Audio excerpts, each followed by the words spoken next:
To identify your wasp to species level, you will need to examine several parts of its body. To do this, you will need a pair of tweezers for picking up and manoeuvring the wasp. I personally like to use 2 pairs of tweezers, one for picking up the specimen and the other for adjusting the angle, but this can be done with any thin household object, such as a pencil.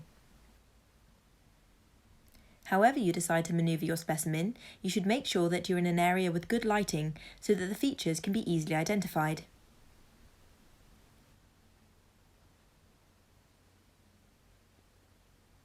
I will now highlight the different features you will need to examine in order to identify your wasp.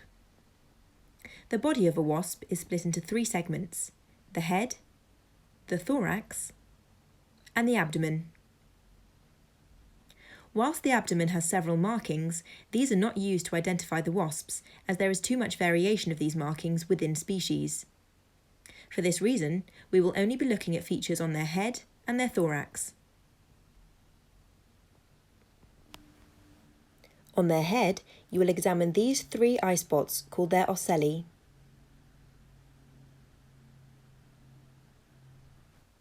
On the front of their face, you will be looking at the shape of the black marking here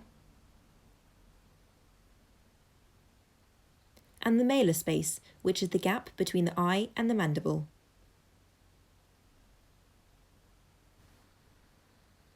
You will also be looking at the markings on their cheek.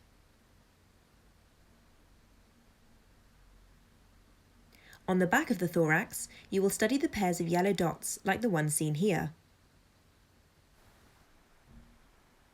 And on the side of their thorax, you will examine the yellow border to the shoulder and the yellow marking under the wing joint.